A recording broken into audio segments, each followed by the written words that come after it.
Assalamualaikum warahmatullahi wabarakatuh.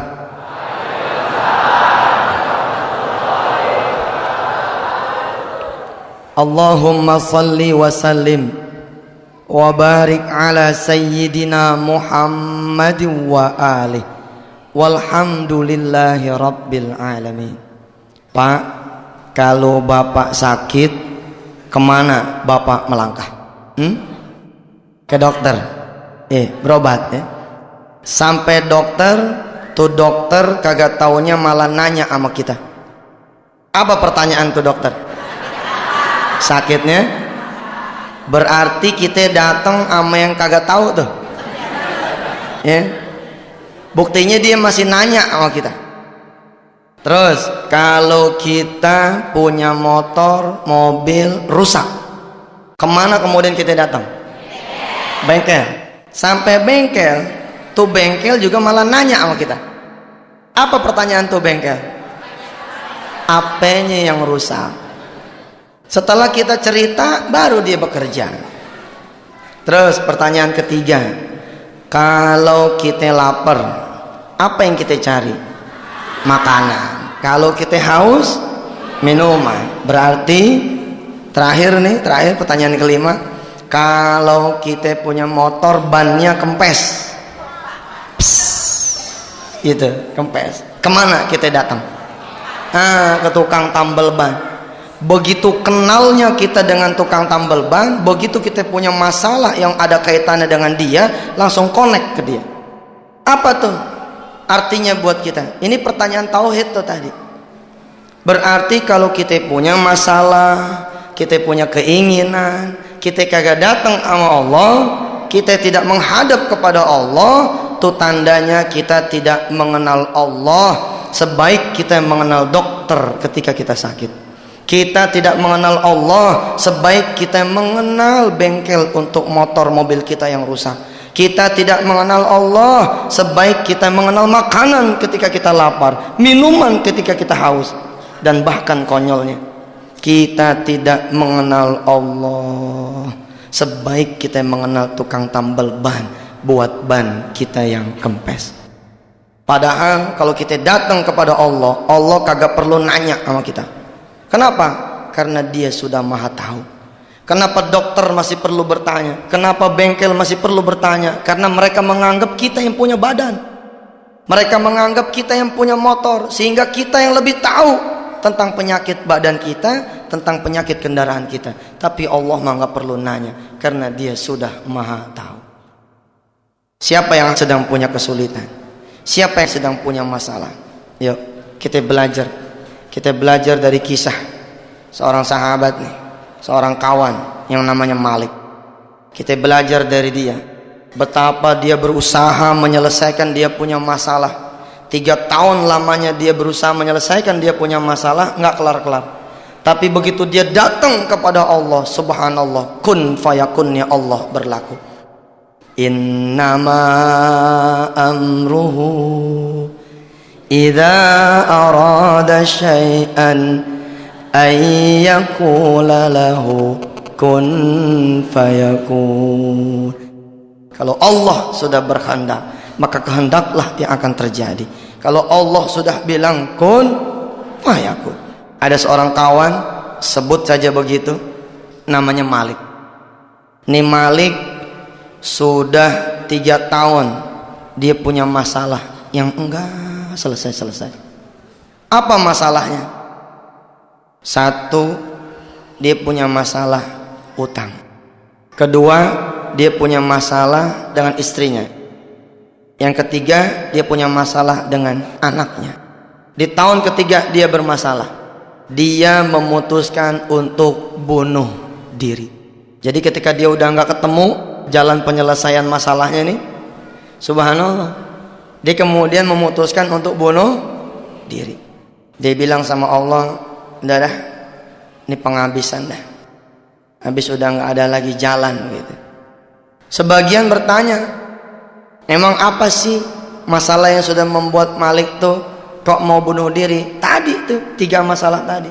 Sebenarnya sederhana, tapi kalau kita tidak tahu kemana kita nyari pertolongan, Kalau kita tidak tahu kemana kita nyandarin diri kita. Emang begitu nasibnya. Masalah kecil bisa menjadi bahaya. Jadi rupanya di tahun ketiga, ketika si Malik punya masalah, semuanya memuncak. Di tahun ketiga, di hari Minggu, ada rentenir datang ke dia punya rumah.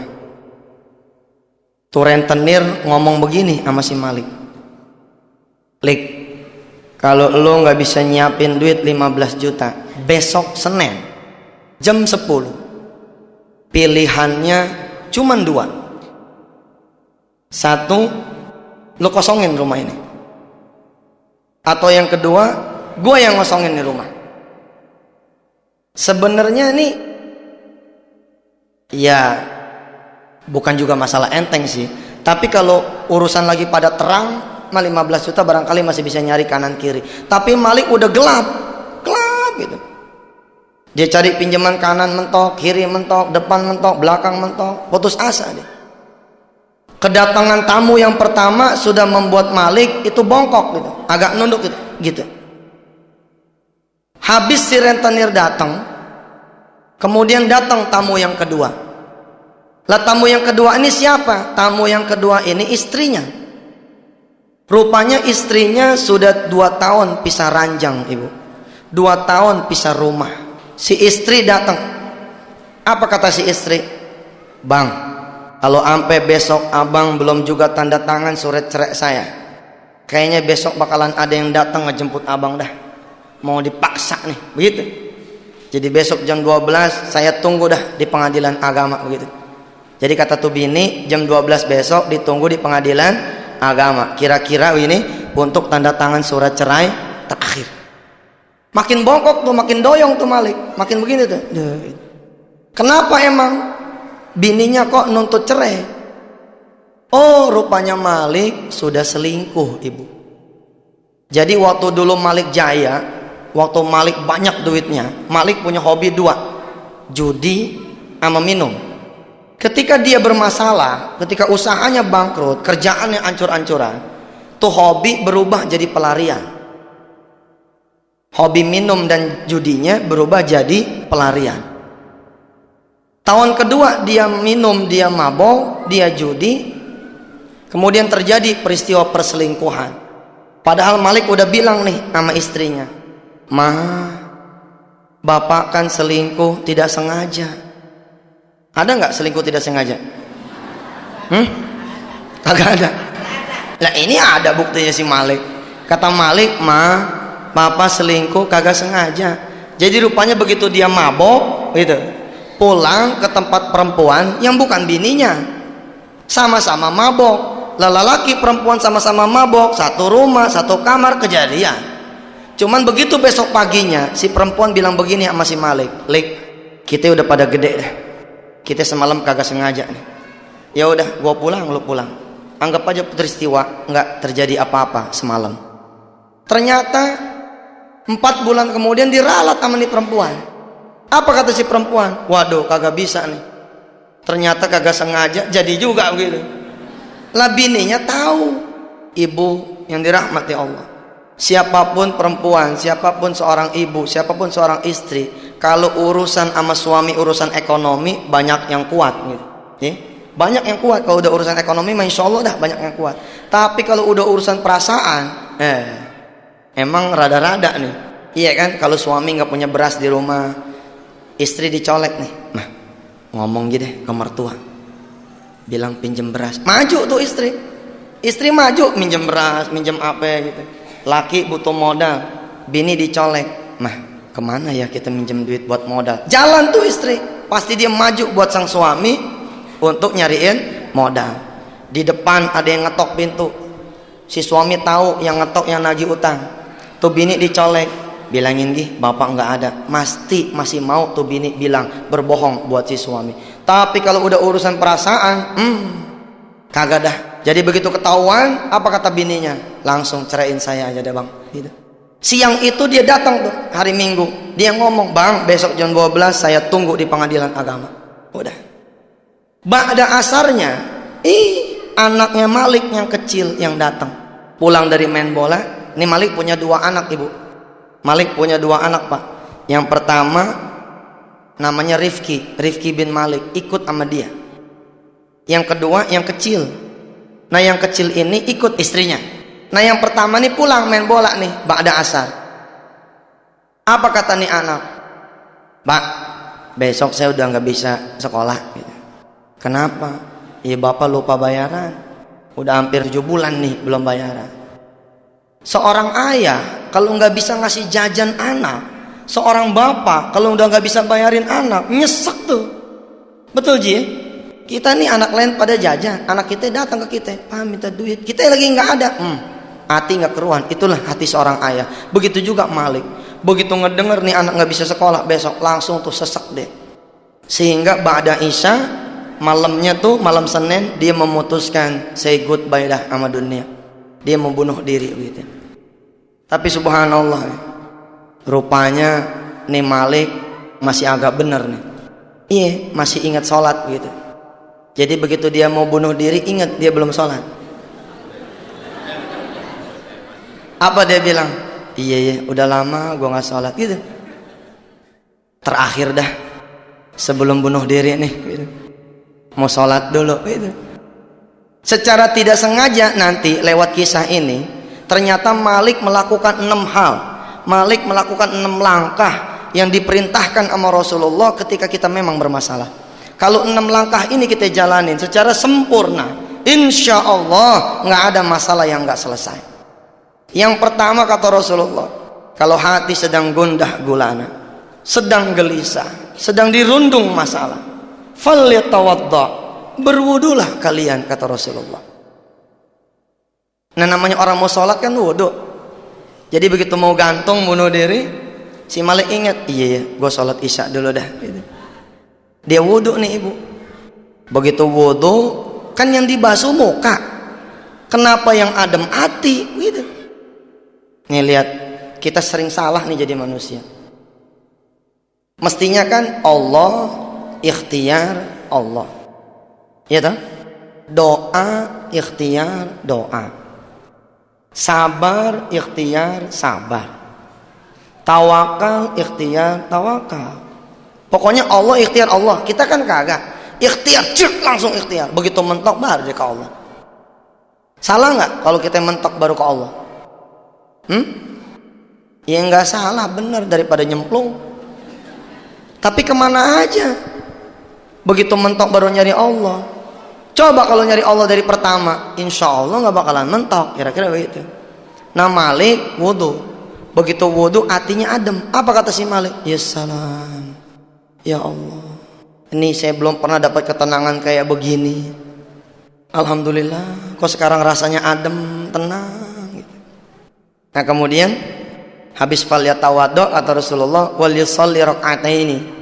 Ya sebenarnya dalam konteks itu sholat hajat tuh. Sholatlah 2 rakaat gitu. Amali sholat isya, sama aja prinsipnya gitu. Jadi habis wudu sholat, Malik sholat tuh. Habis sholat nengok kanan kiri beri salam, ada Quran. Iseng dia pikir terakhir juga dah ngaji gitu. Sholatnya udah, ngaji dah. Dia buka tuh Quran. Begitu dia buka Quran, rupanya Allah sedang berkehendak sama dia nih. Allah sedang kepengen berkomunikasi sama yang namanya nih Malik. Begitu dibuka ayatnya surah Ali Imran ayat 26-27. Qulillahumma malikal mulk tu'til mulka man tasha wa tanzi'ul mulka mimman tasha wa tu'izzu man tasha wa tudhillu man tasha biyadikal khair innaka ala kulli syai'in qadir. Hitam kata Allah, hitam yang terjadi. Putih kata Allah, putih yang terjadi. Seolah-olah Allah bilang lewat ayatnya nih, le, kata siapa rumah lu bakalan disita? Kalau aku yang maha mengamanahkan rumah kepada orang-orang yang berumah, masih mengamanahkan rumah ini kepadamu, le. maka nih rumah tetap menjadi milikmu. Lik, kata siapa? Lu punya bini bakalan cerai besok. Kalau aku yang mempersatukan dua hati, masih tetap dalam satu keluarga yang sakinah, mawaddah, warahmah, maka itulah yang akan terjadi. Malik, qulillahumma malikal mulk. Masalah itu bukan kata orang, tapi kata diriku, kata Allah. Kalau aku bilang kalian bermasalah, maka itulah yang terjadi, kalian akan bermasalah. Kata siapa juga tuh anak nggak bakalan sekolah. Urusan sekolah bukan urusan duit, tapi urusan apakah aku mengizinkan anak-anak pada sekolah atau tidak. Biyadikal khair, innaka ala kulli syai'in qadir. Bukan, kata Allah, bukan di tangan manusia semua keputusan, tapi di tanganku. Tapi Malik nggak percaya. Sebab apa? Dia pikir, ya Allah, waktu udah tinggal dikit lagi. Besok jam 10 saya kudu ada duit 15 juta. Dari mana jalannya? Sedangkan kaki udah keikat kayaknya di dalam kamar, nggak bisa keluar, udah malu dia. Terus bini udah 2 tahun ditahan, ya kan? Bini udah 2 tahun ditahan, tidak dia ceraikan. Tapi besok kayaknya udah nggak mungkin dah. Seluruh keluarganya bakalan datang nyerbu begitu, nggak punya pilihan buat dia kecuali emang dia lepas tuh istrinya. Kira-kira dia mau ngomong, nggak mungkin gitu. Emang juga kalau kita nanya sama kita punya otak, nggak mungkin. Tapi kalau kita nanya sama Allah, apa yang tidak mungkin bagi dia? Kalau Allah sudah bilang kun fayakun. Karena Malik masih ragu, Allah bikin tuh dia punya mata terus ngelihat tuh ayat yang lain. Ternyata ayat terusannya, ayat 27-nya tuh. Tulijul laila fin nahari wa tulijun nahara fil lail. Lik, jangan kata ngubah nasib kamu, Lik. Kata Allah kira-kira begitu ya. Tulijul laila fin nahari wa tulijun nahara fil lail. Malam bisa aku ubah jadi siang, siang bisa aku ubah jadi malam. Apalah lagi cuma urusan nasib manusia. Wa tukhrijul hayya minal mayyiti wa tukhrijul mayyita minal hayy. Yang lebih sulit dari itu Allah bisa ngebangkitin orang yang udah pada mati. Wa tarzuqu man tasha'u bighairi hisab. Allah kalau udah mau ngasih rezeki sama kita, bukan dengan jalan apa yang kita duga doangan, bukan dengan jalan apa yang kita pikirin doangan. Wa tarzuqu man tasha'u bighairi hisab. Tapi Malik masih tetap nggak percaya. Nah, kata Malik, udah nggak mungkin, udah nyerah. Karena Malik masih nggak percaya, Allah gerakin tuh tangannya tuh. Malam itu rupanya Allah berkenan tuh berdialog sama Malik. Kita berdoa dah, mudah-mudahan kita juga dikasih kesempatan yang sama begitu. Kita ibadah enak begitu. Dia buka lagi tuh Quran. Begitu dibuka Quran, ada surah Fatir, surah ke-35 ayat 2 dan 3. Ini yang dibaca sama Malik setelah surah Ali Imran tadi. Subhanallah, benar. Emang apa tuh ayat? Ma yaftahillahu linnasi mir rahmatin fala mumsikalaha wa ma yumsik fala mursila lahu min ba'di wa huwal azizul hakim. Malik, udah dah kata Allah, belum tentu tuh keburukan terjadi, sebagaimana belum tentu kebaikan terjadi kalau aku tidak menghendaki. Sudah. Wa huwal azizul hakim. Allah Maha Perkasa lagi Maha Bijaksana. Ya ayyuhan nasul kuru ni'matallahi alaikum hal min khaliqin ghairullahi yarzuqukum minas samai wal ardh la ilaha illahu la ilaha illahu fa anna tu'fakun. Ya ayyuhan nasu dzkuru ni'matallahi alaikum. Manusia, kata Allah, ingat dong rizki yang aku berikan kepada kalian semua. Ibu, bapak, coba semua pegang kuping masing-masing. Ayo, semua pegang kuping masing-masing. Nih, pakai tangan kanan. Pegang. Tarik sampai berasa panas. Iya bener. Bandel. Angkat. Tarik ke bawah. Tarik. Berasa nggak? Berasa. Terus tangan kiri. Tangan kiri tarik kuping kiri sampai berasa. Nah, pernah nggak minta telinga yang bisa mendengar? Kagak. Kenapa? Karena kuping kita dikasih udah bisa ngedengar. Apa kata Allah tuh? Ya ayuhan nasu dzkuru ni'matallahi alaikum. Kalau terhadap yang kalian tidak minta, aku bisa memberi. Kenapa lagi terhadap yang kalian minta, aku tidak bisa memberi? Hal min khaliqin ghairullahi yarzuqukum minas samai wal ard.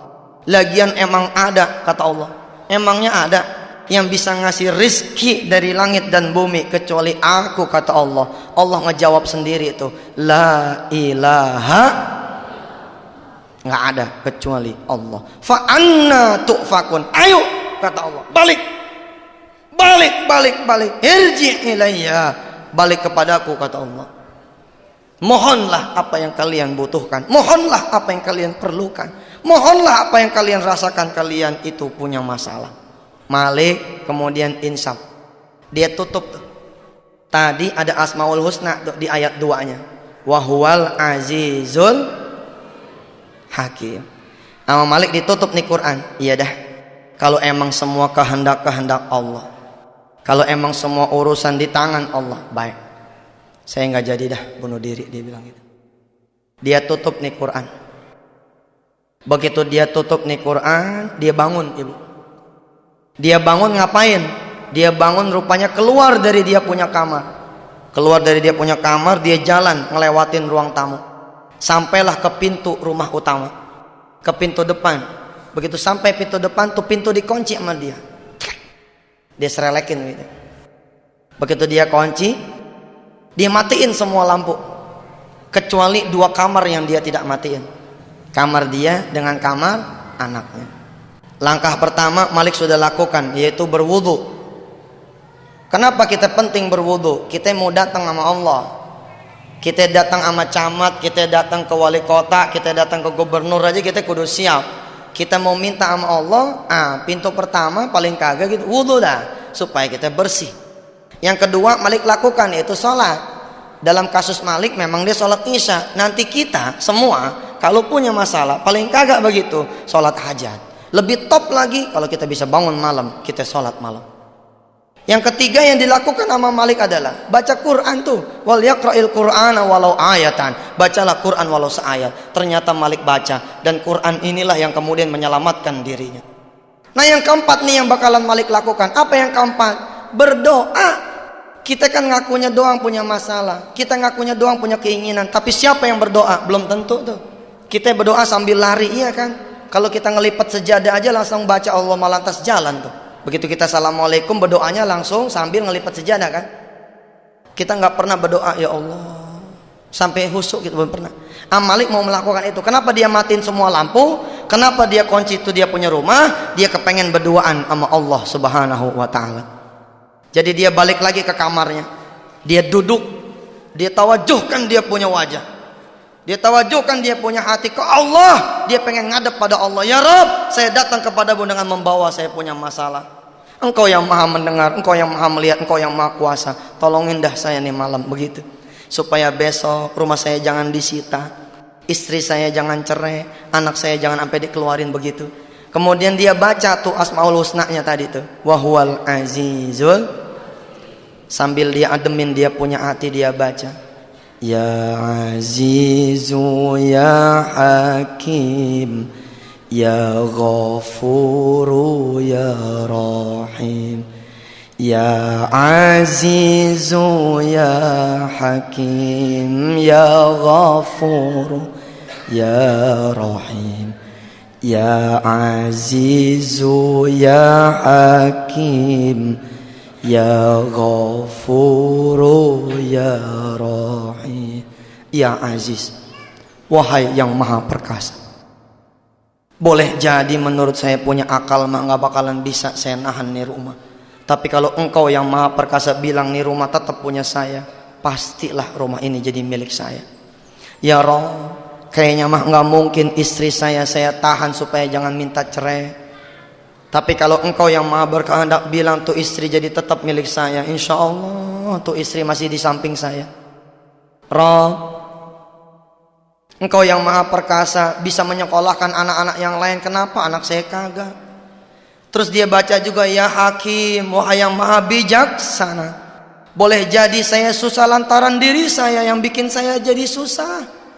Boleh jadi saya sulit lantaran saya punya dosa dan keburukan, tapi engkau ya Hakim, engkau yang maha bijaksana. Roh, ampunin saya punya dosa.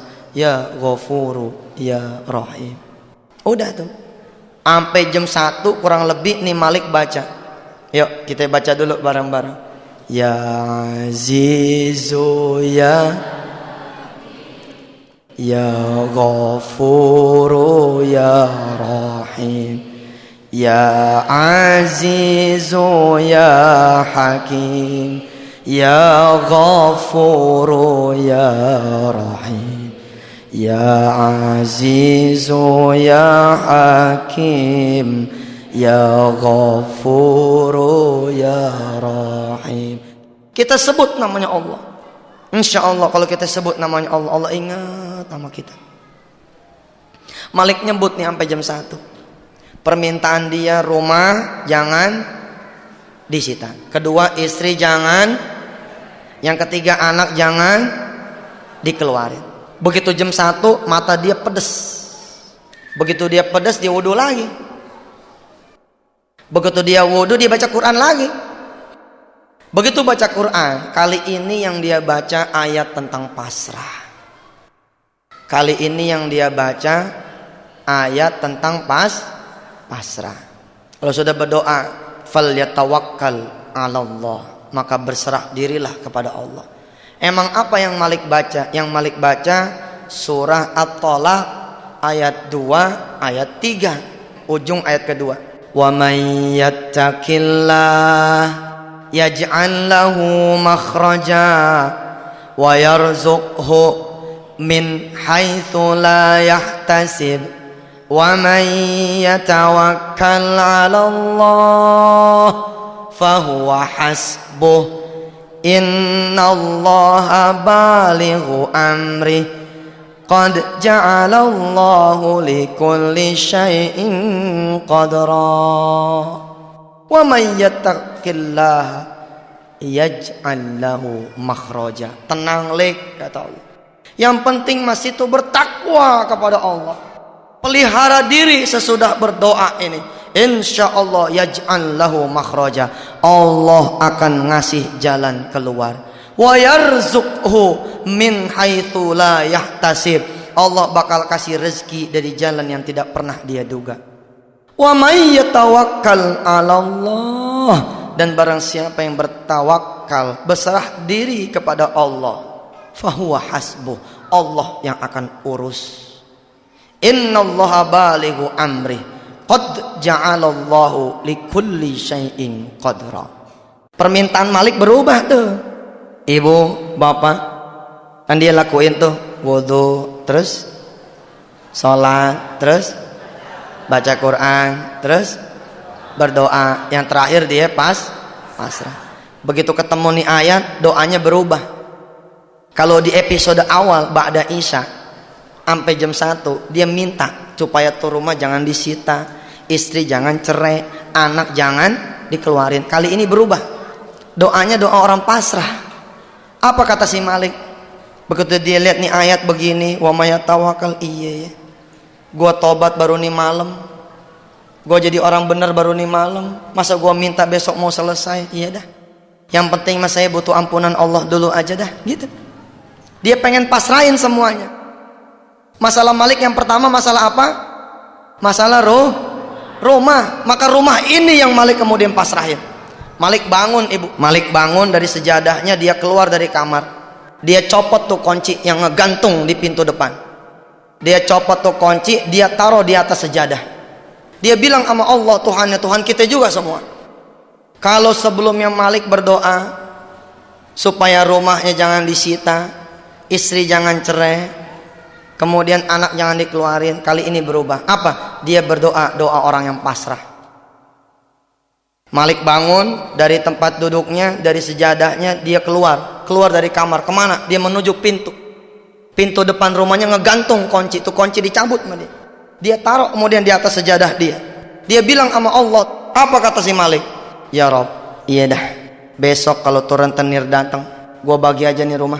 Kalau turun tenir datang, saya serahin aja deh nih rumah. Kalau emang engkau tidak mengamanahkan lagi nih rumah buat saya, nggak apa-apa. Yang penting engkau redo ya Rob, engkau ngampunin saya punya dosa, dengan wasilah nih rumah engkau ambil ya Rob, gitu. Dia bagi tuh, besok dia mau pasrah. Jadi kira-kira begini, kalau tadi kan dia mau tahan dulu nih rumah, ini enggak, pokoknya rentenir datang mau dia bagi aja, ini ambil, gitu. Habis masrahin rumah, masrahin apa? Istri. Malik bangun, dia bangun lagi ke lemari. Di lemari ada kotak cincin yang tinggal sebelah. Iya, tinggal sebelah, sebab yang sebelah dibawa istrinya. Ini yang tinggal sebelah punya si Malik. Ini diturunin sama dia. Cincin kawin ini diturunin. Ditaruh sama dia di atas sejadah. Apa dia bilang? Cin. Iya, dia dialog sama dia, cincin. Apa kata si Malik? Cin, percuma lu ada, bini nggak ada mah. Percuma lu ada, bini nggak ada mah. Dia bilang gitu.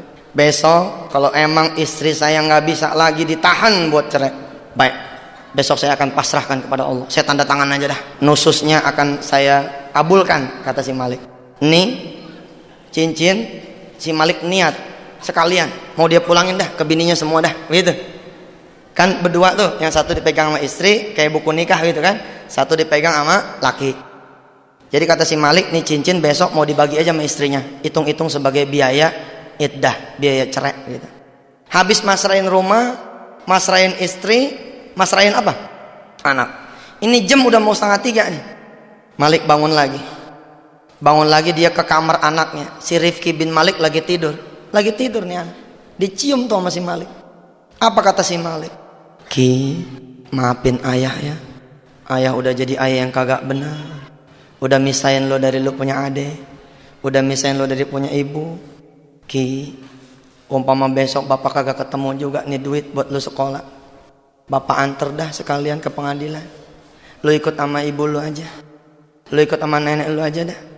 Ayah doain supaya kamu, kata si Malik nih, dapat ayah yang lebih baik daripada ayah. Begitu. Pasrah dah. Dia udah nggak pengen ngelihat semuanya. Rumah dia nggak pengen lihat, bini nggak pengen lihat, anak juga nggak pengen lihat. Dia pengen pasrah. Dia pengen keluar dari rumah dalam kondisi sudah. Kalau emang itu jadi penebus dia punya dosa, biar itu diambil sama Allah semua.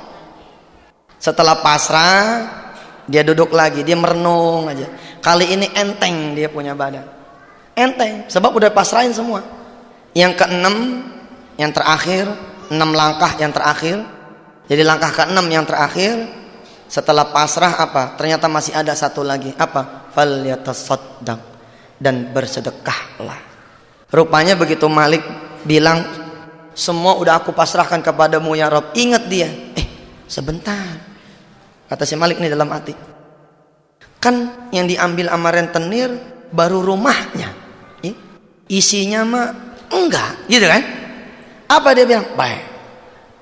Jadi Malik nih secara sempurna ngelakuin 6 langkah ini nih. Baik dah, besok saya akan bagi-bagiin isi rumah ini sama siapa yang emang perlu. Mana yang butuh TV, ambil. Mana yang butuh tempat tidur, ambil. Yang mana butuh lemari sama isi-isinya, ambil. Keran juga kalau mau dicopot-copot.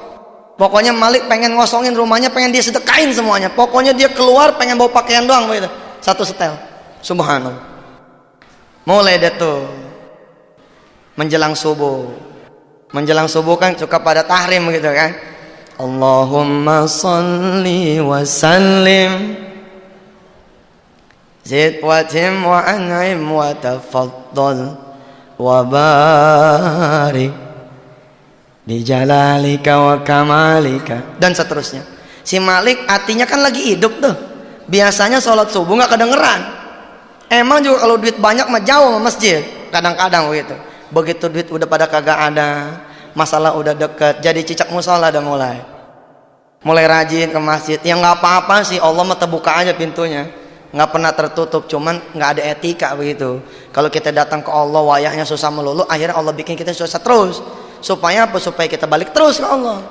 Maka kata Allah apa lewat Rasulnya, ingatlah Allah ketika kalian senang, maka Allah akan mengingat kalian ketika susah. Ingat Allah ketika susah, Allah akan ingat ketika kalian senang.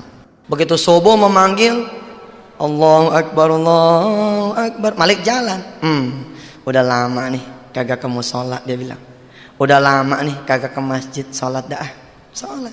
Sholat subuh luar biasa tuh. Berasa enak kalau kita di masjid. Kenapa sholat subuh kagak enak? Kita sholat di rumah. Begitu kita sholat, bini pakai cuman daster doang, bolong lagi. Begitu kita ngangkat tangan, Allahu Akbar, bini ngangkat tangan juga, lah begini. Ya kelihatan tuh yang bolong gitu kan. Bagaimana mau khusyuk? Begitu kita nungging, sujud, anak nangis, ya jajal dong sholat subuh ke masjid. Malah kalau boleh mah nih, sholat subuh yang pertama, umpama belum pernah sholat subuh berjamaah, jajal. Begitu sholat subuh berjamaah, sholat di Istiqlal sana. Iya biar enak begitu sholatnya, sambil berdoa. Mudah-mudahan nih sholat subuh seterusnya bisa di masjid gitu. Sholat nih Malik. Ibu, bapak yang dirahmati Allah. Wa may yatawakkal 'alallah fahuwa ini janji Allah. Kalau kita udah datang sama Allah, Allah pasti layanin, Allah pasti urusin. Begitu Malik ke masjid, sholat subuh, dia nggak langsung pulang. Kenapa nggak langsung pulang? Dia pikir dia pengen ngademin terus dah hatinya. Dia baca tuh surah Waqiah, dia baca, ya kan kata Rasulullah, kalau kita rajinin baca surah Waqiah habis subuh, insya Allah dah nggak bakal fakir jadi orang itu. Ya emang bagus juga daripada subuh tidur lagi kan, penyakit juga banyak. Baca, Malik baca tuh. Idza waqa'atil waqi'ah laisa li waqa'atiha kadhibah khafidatur rafi'ah idza rujjatil ardu rajja wa bussatil jibalu bassa fakanat haba'an mumbatha. Terus dia baca. Jam 6 dia turun dari masjid. Jam 6 dia turun dari masjid, udah apa dia baca dah? Udah Tabarok dia baca. Al-Mulk, Tabarok, Yasin dia baca. Jam 6 dia turun. Begitu dia turun melangkah, ada bayangan. Ada bayangan di depan rumah dia ada orang nungguin. Itu jantung copot tuh. Jantung kan di sini nih. Itu turun ke pusar tuh. Kenapa turun ke pusar? Si Malik mikir itu rentenir yang datang. Apa dia bilang? Subhanallah, kelewatan bener. Kan janji jam berapa? Janji jam 10. Lah, jam baru jam 6. Jam 6 juga kurang, masih gelap kata si Malik. Kok udah datang kelewatan bener sih ya Allah. Masih ada 3 jam nih. Tapi hatinya udah hidup. Kalau hati nggak hidup takut. Tapi kalau hati hidup berani. Apa kata hatinya Malik? Memerintahkan si Malik punya kaki, memerintahkan si Malik punya badan, maju. Apa bedanya jam 10 sama jam 6 begitu? Kalau emang Allah bakalan ngambil, apa bedanya? Lu maju dah, maju. Bismillah dah. Iya bener. Lebih cepat lebih baik dah. Lebih cepat lebih baik. Ingat nggak ayat yang tadi dibaca di awal oleh si Malik? Tulijul laila. Ayo baca. Fin nahari. Terus? Fil lail wa tukhrijul hayya minal mayyiti wa tukhrijul mayyita minal hayy wa tarzuqu man tasya'u bighairi hisab. Rupanya nih Malik ternyata dapat rezeki yang nggak diduga. Begitu dia ketemu sama nih tamu, ternyata nih tamu bukan rentenir, melainkan teman lamanya. Begitu dia lihat ternyata yang datang teman lamanya, tuh jantung yang udah dipusar naik lagi ke atas. Naik lagi ke atas, set, naik lagi. Apa kata si Malik sambil melok nih tamu? Ya Allah, gue pikir siapa lo? Itu. Ayo dah, masuk. Begitu masuk ke dalam, ditawarin sama si Malik, mau minum apaan nih? Mau teh manis, mau bandrek, mau kopi, tapi air putih aja ya. Bini gue lagi nggak ada, kata si Malik gitu. Ditanya sama tamu, kemana bini lo? Lagi main tuh ke rumah mertua gitu, lagi main ke rumah ibunya gitu. Dia nggak bilang bahwa dia lagi proses cerai. Nah itu kan aib, nggak boleh kita cerita sama orang lain gitu. Udah, si tamu mesen teh manis. Kata si tamu, sekalian deh ya Indominya gitu. Ya namanya request dari tamu, ya sebagai tuan rumah kan kudu ngelayanin tamu. Dia ke dapur, dia seduh tuh teh. Terus sambil nangis tuh Ji, nyeduh teh dia. Nyeduh Indomie sambil nangis. Apa dia bilang? Kalau ada bini mah nggak begini, ini judulnya. Makanya tuh Pak, kalau bini lagi ada jangan disia-siain. Begitu tuh, mau ngerebus mie sendiri, nyeduh teh sendiri, bener. Saya termasuk yang sayang gitu sama istri saya, begitu katanya. Kalau pulang datang nggak ada istri saya, nyari saya, kemana nih mama? Iya, bener. Merasa kehilangan begitu. Istri saya apalagi, dia takut kehilangan model ini. Malik tuh nyeduh teh manis sambil nangis. Apa dia bilang? Ya Allah, iya. Enggak, gua enggak lagi susah gitu. Dia ngehibur hatinya, enggak, gua enggak lagi susah. Buktinya gua masih bisa nyeduh teh nih, buktinya gua masih bisa nyeduh mie nih, enggak, gua enggak lagi susah. Sambil nangis tuh dia, enggak ya Allah, enggak, saya enggak lagi susah gitu. Pokoknya dia ademin hati. Emang yang lebih efektif menghibur kita yang menghibur diri kita itu efektif tuh. Terus dia bawa nih mie yang udah diseduh. Saya paling demen tuh nyeduh mie pakai cabai dicacak gitu ya, enak gitu. Sampai huha gitu. Malik dia bawa nih mie yang udah direbus, Malik dia bawa teh yang udah diseduh, dia taruh ke nih tamu. Ngobrol nih berdua. Begitu ngobrol berdua, ibu bapak yang dirahmati Allah, mudah-mudahan kita semua emang masalah diangkat dah sama Allah kalau emang kita datang sama dia. Ngobrol nih Malik sama nih tamu. Kata si Malik, tumben lo pagi-pagi datang, ada apaan? Lik, begini, gua ada order nih. Lu kan jagoan naksir alat-alat berat. Oh, rupanya ibu bapak yang dirahmati Allah, Malik ini kerjaannya, bisnisnya merekondisi alat-alat berat. Namanya beli second, dia baruin, kan duitnya jadi banyak tuh. Rupanya ada orang-orang yang tidak tahan dengan dunia. Begitu dunia di tangan jadi lupa. Malik termasuk yang begitu. Tapi kan Malik masih tetap jagoan alat berat. Nah temannya datang ke dia bahwa di luar kota, di luar Jawa ada yang mau lelang alat berat, kalau tidak salah di Riau. Jadi kata si tamu, Lik, lu ikut sama gue dah, bantuin gue nge-presale tuh harga, naksir tuh harga. Karena Malik jago ngelihat besi tua aja, dia udah tahu ini harganya berapa, nanti jadinya berapa. Apa kata si Malik? Enggak. Kok enggak? Nah, lagi males nih. Bener lo ibu bapak, kalau keluarga lagi ancur-ancuran mang males gitu. Kita nih para bapak, para ayah, mati-matian kita berusaha bekerja. Buat siapa coba? Buat bini, buat anak gitu kan. Istri juga begitu, mati-matian kerja gitu kan, jagain rumah, jagain anak. Atau mungkin ada yang berkarir di luar. Buat siapa? Bukan buat orang lain kan. Buat suami, buat anak, mungkin buat orang tua. Tapi kalau keluarga udah nggak ada, apa ada semangatnya? Nggak ada. Maka tuh ini juga nih menjadi pengajian keluarga sakinah nih. Hati-hati, lagi adem punya keluarga, jangan disia-siain. Kalau udah nggak ada, kita yang nyesel. La in syakartum la azidannakum, wa la in kafartum inna adzabi lasyadid. Apa kata si Malik? Kagak, gua nggak mau pergi dah. Lagi nggak pengen bisnis. Aduh Lik, bantuin gua dong. Ini sayang nih kalau lewat. Nanti gua jadi rugi banyak kalau lu nggak ikut gitu. Si Malik karena nggak mau, iseng mulutnya. Apa kata si Malik? Gini. Kalau emang situ mau saya pergi, siapin dah duit pagi ini 50 juta cash di meja gua gitu. Kirain si Malik temennya nih nggak bakalan ngiyain. Di mana ada orang kerja duitnya duluan, di mana juga belakangan duit. Tapi di luar dugaan Malik, emang watarzuku man tasya'u bighairi hisab. Apa kata si tamu? Lik, begini, kalau 50 juta mah kagak ada. Tapi kalau 25 juta mah insya Allah pagi ini cash bakal saya siapin. Kesedek tuh si Malik. Dia juga lagi makan mie, lagi ngetek, kesedek gitu. Sebentar, kata si Malik. Coba yang tadi diulang. Iya dong, kan dia butuh duit berapa? Dia butuh duit berapa? 15 juta. Lah pagi-pagi ada yang datang nawarin duit 25 juta. Apa kagak kesedek tuh? Yang tadi Mas tolong diulang. Lek, kalau gocap mah nggak ada diulang. Tapi kalau jigo, yuk. Kalau nanti nih ATM buka, kita ambil deh tuh duit tunai. 25 juta insya Allah dah ada pagi ini. Apa kata si Malik? Jadi dah berangkat.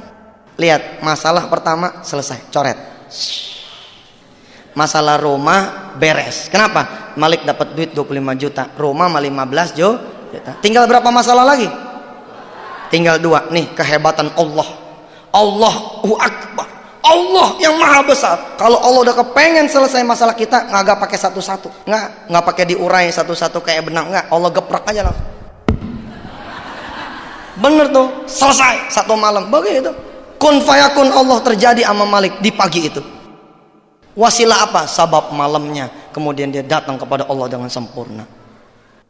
Tinggal 2 masalah. Otak kita ini nggak kebedah.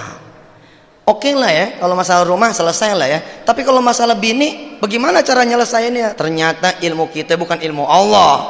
Kalau ilmu Allah mah tidak terbatas. Subhanaka la ilma lana illa ma'allamtana innaka antal alimul hakim. Rupanya Allah juga selesaikan masalah bininya. Ingat cerita di awal tadi, Malik punya anak berapa? 2. Anak yang pertama ikut sama si Malik tuh yang mau dikeluarin. Anak yang kedua ikut sama bininya. Anak yang kedua ikut sama bininya. Lah anak yang kedua ini ketika si Malik ngadep sama Allah, Allah bikin dia nangis sepanjang malam. Nangis nggak berhenti nangis. Sehingga mertuanya Malik alias ibunya nih si istri ngomong begini, barangkali anak lo nih kangen kali sama bapaknya. Barangkali anak lo nih kangen sama kakaknya. Ya coba kita besokan katanya terakhir mau cerai lo pada. Temuin dulu Gi. Yang penting nih anak jangan sampai sakit. Subhanallah. Ternyata ini jadi jalan kelak yang bisa menyatukan kembali rumah tangga si Malik dan istrinya. Cara yang tidak pernah diduga oleh Malik dan juga oleh istrinya, bahkan oleh kita semua. Bininya bilang sama mertuanya si Malik, boleh, tapi nanti bagaimana? Kan saya udah bilang saya tungguin di pengadilan, ntar malu dong gitu. Udah bilang aja sama Malik bahwa situ datang bukan buat Malik, buat anak. Jadi bininya datang ke rumah Malik dengan ngancem, bang, gua datang bukan buat lo nih, gua datang buat anak kita, dia kangen sama abangnya nih, gitu. Abis ini tetap ayat tungguin di pengadilan gitu. Datang nih bini pagi-pagi. Jadi si Malik jalan ke ATM, kemudian si istri jalan ke rumah.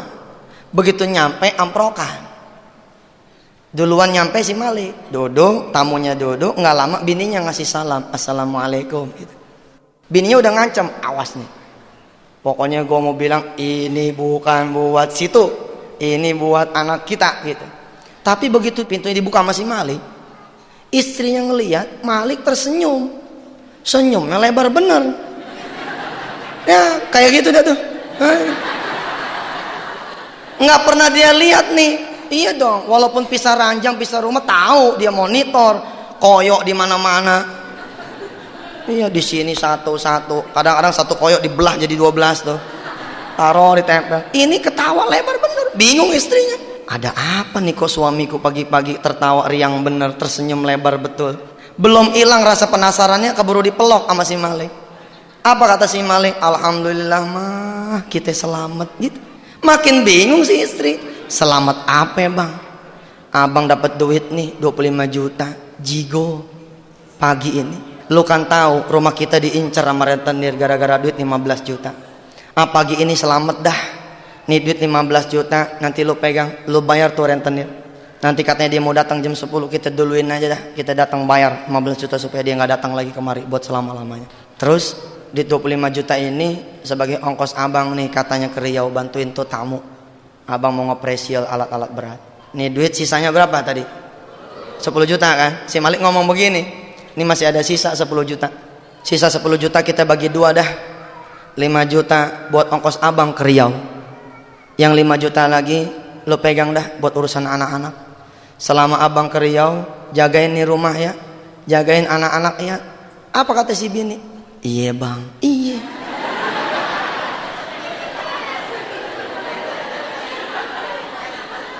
Dia lupa tuh, dapat duit gotiau lupa.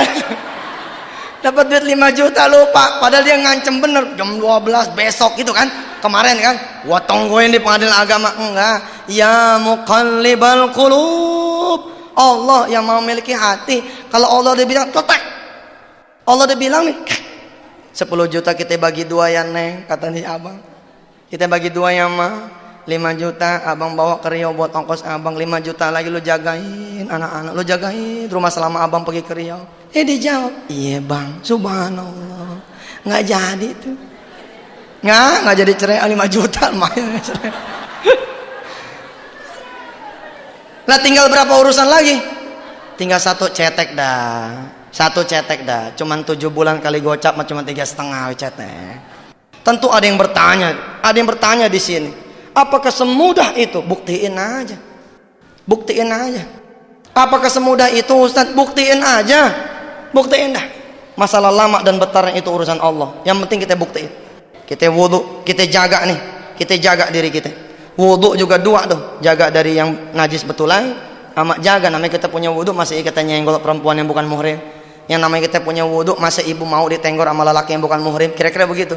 Namanya kita punya wajah dalam basuhan wudu masa iya kita mau ngomongin orang, kira-kira begitu. Kita punya wudu masa iya kita mau ngutil. Kita punya wudu masa iya kita mau bohong, kira-kira begitu. Habis wudu sholat, habis sholat baca Quran, habis baca Quran kita doa, habis doa kemudian kita pasrah, habis pasrah kemudian kita bersedekah dengan sedekah yang terbaik. Insya Allah kemelut apapun yang sedang kita hadapi Allah akan keluarin kita. Kita tutup dulu taklim kita kali ini. Hadanallahu wa iyyakum ajma'in. Tsumma assalamu alaikum warahmatullahi wabarakatuh.